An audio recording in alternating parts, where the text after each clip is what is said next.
Afterwards.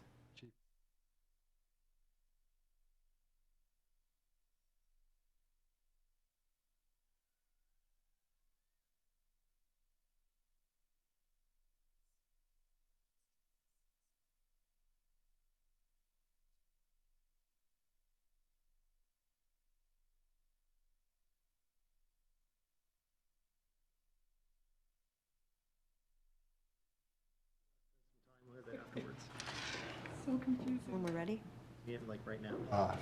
The light will go on. here we are.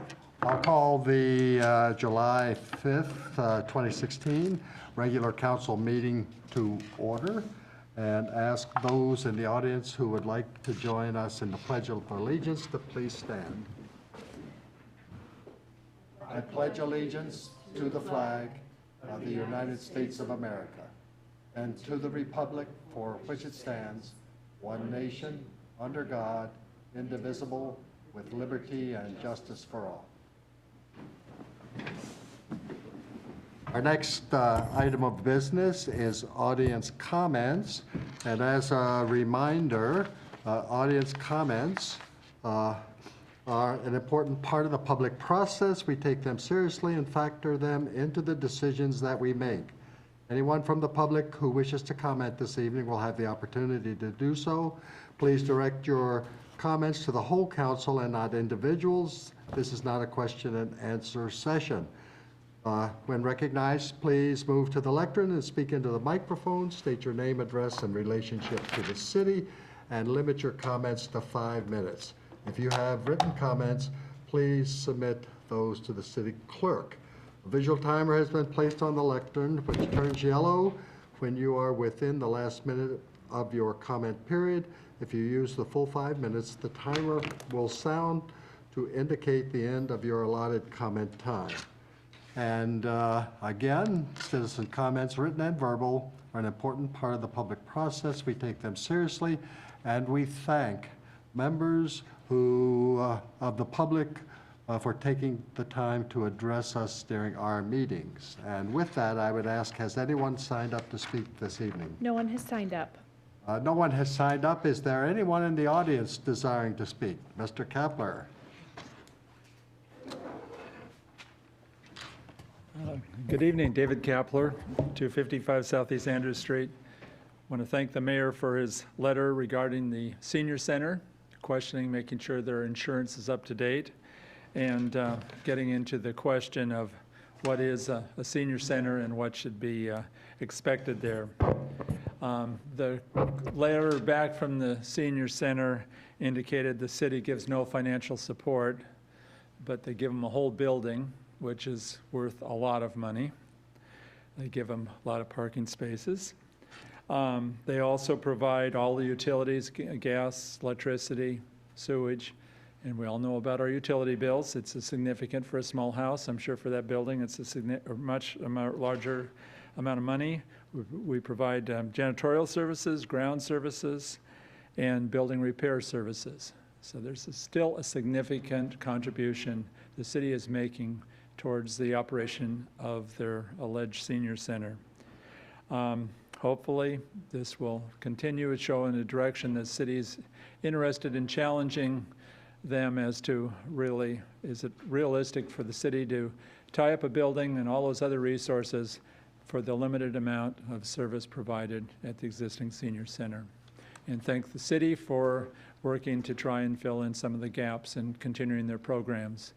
But for a key element within our city, that building is really a key to provide those services for a certain segment of our population.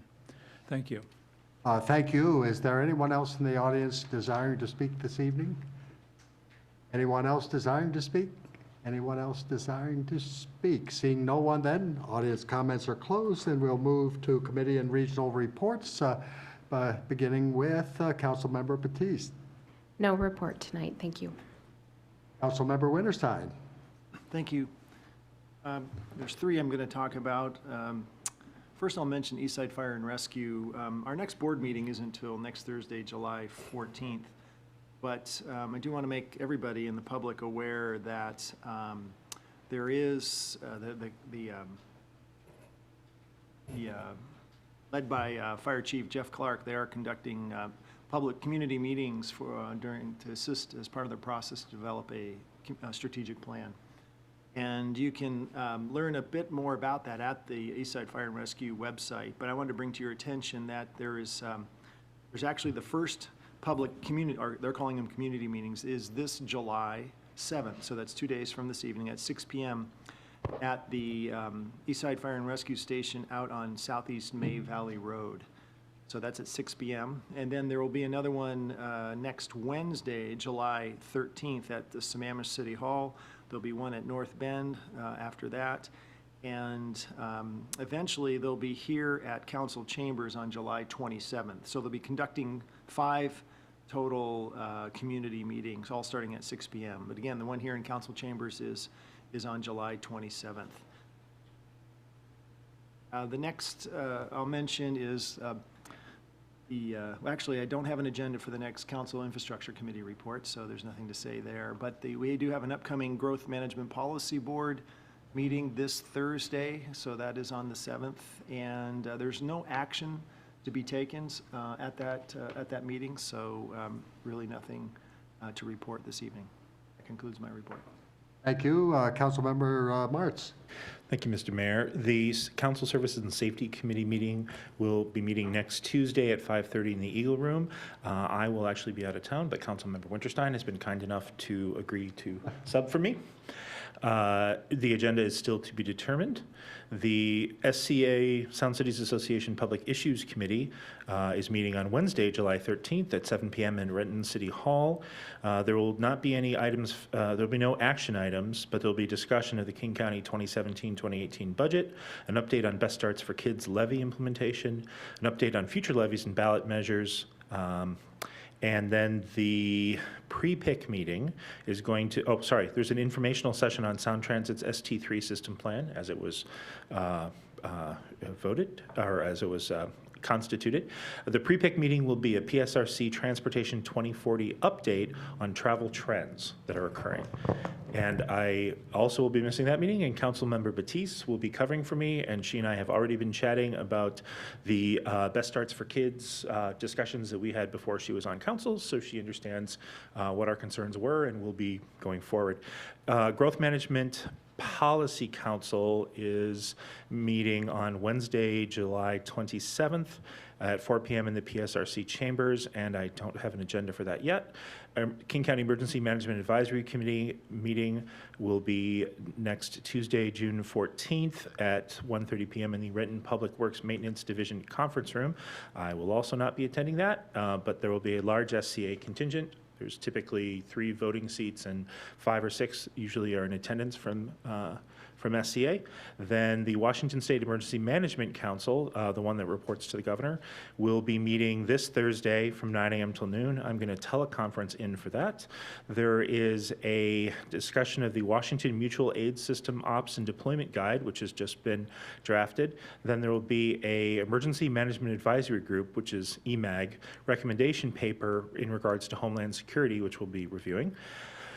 And other issues of interest to the city, Cascadia Rising Review to see how the event went, and a discussion on the potential impacts from the Mosier oil train fire, the one that occurred in the Columbia River Valley on the Oregon side of the border.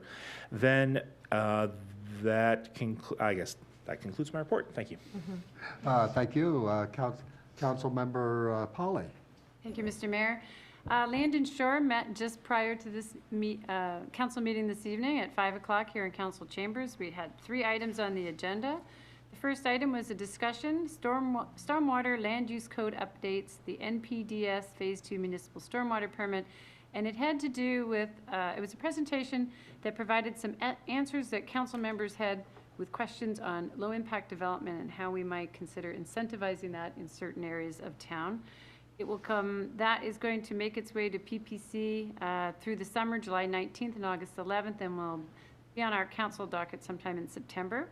The second thing we looked at was AB 17191, amendments to land use code and Central Issaquah standards.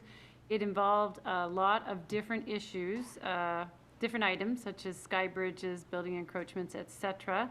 It will be coming to council on July 18th, and there were just some minor corrections to it this time. The last one we looked at was AB 7197, amendments to IMC 16.35 that had to do with construction hours.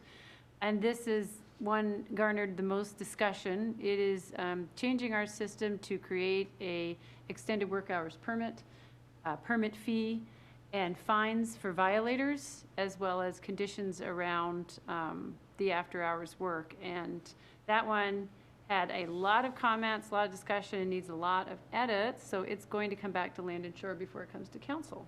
And that's the end of my report. Thank you. Council President Goodman. Okay, sorry. Can I make one quick correction? Of course you can. Just wanted to let Paul know that the community meeting for Issaquah for for strategic plan got relocated from this room to the Eagle Room. And they are Oh, gonna, I knew that. yeah, they're gonna notice it on this room in case people show up here, but we have a couple more weeks to get the message out too. So, that's it. Thank you. Council President Goodman. No report tonight.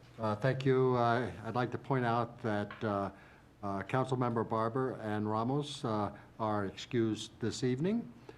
For the mayor's report, I attended the Sound Transit Board meeting on June 23rd, where we adopted the Sound Transit 3 Regional Transit System Plan and approved calling for an election in November to approve local taxes to implement Sound Transit 3. Of special interest to Issaquah residents is light rail from Issaquah to Bellevue, and my thanks to Councilmember Winterstein for his testimony before the Sound Transit Board. On June 28th, I participated in a meeting with King County members of the Puget Sound Regional Council's Transportation Policy Board. We approved the project list and funding as recommended by the King County Project Evaluation Committee for the distribution of approximately $71 million in Federal Highway Administration funding allocated to the King County area of the PSRC grant program. Newport Way Northwest improvements from Northwest Maple to West Sunset Way was on the approved list for $1.8 million for preliminary engineering. The next step is the Transportation Policy Board, followed by the Executive Board, in order to have that included in the PSRC tip. And that concludes the mayor's report this evening. Moving now to the consent calendar, I would ask if the accounts payables and payroll for July 5th have been reviewed. They have. Thank you. With that, I would ask the clerk to read the consent calendar into the record. The consent calendar was distributed to council in advance for study. If authorized, council action will occur by single motion regarding the following items. Item A seeks approval of accounts payables and payroll for July through July 5, 2016. Items B through E seeks approval of minutes for the City Council work session of June 13th, the special meeting of June 15th, the regular meeting of June 20th, and the Committee of the Whole Council meeting of June 28th. Item F, AB 7149, deferral of impact fees for new residential construction, seeks to adopt an ordinance. If approved, the ordinance will be assigned number 2771.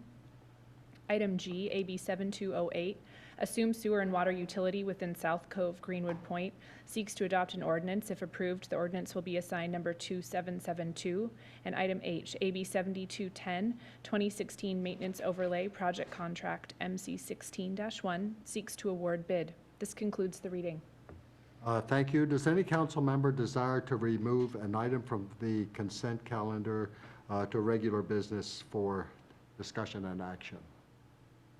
Seeing none then, Council President Goodman. I would move to adopt the consent calendar as presented. Second? It's been moved and seconded. All those in favor signify by saying aye. Aye. Those opposed? That carries unanimously. Moving now to go to the order. Does Council Member Winterstein? I need to go back and add something to my comments from committee reports earlier. I forgot. I was sorry for being not completely organized. I did want to mention that one of the things we just approved was the overlay spending for 2016. It was Agenda Bill 7210, and I've asked that at the next infrastructure meeting, I would ask that we have an opportunity to talk about that program. What we just approved was getting it in a contract which spends a majority, but not all of the funds that we appropriated for that. So we should have a conversation about what the city can do with the balance of the unappropriated funds, because it's such a needed program for the city. So we hope to talk about that at our next infrastructure meeting, whenever that is.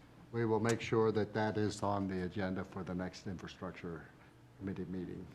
Anything else for good of the order, Council President Goodman? I just wanted to mention that we had a council-hosted booth yesterday at the Down Home 4th of July celebration at Memorial Field, and it was a great opportunity to engage with citizens about the transportation, the potential transportation bond and projects and kind of where we are. And I want to thank Councilmember Pauley and Councilmember Winterstein for staffing that booth, and I didn't even see you there, sorry, Councilmember, and Mariah as well, I'm sorry, I missed you. And anyway, and I was there for a little bit, and it was a great opportunity, and I wanted to thank Autumn for setting everything up for us and taking everything down, and so I appreciate that. It really was a good opportunity to engage with citizens. Great. Anything else for good of the order? Well, there is no executive session this evening, and with that, we are adjourned at 7:18.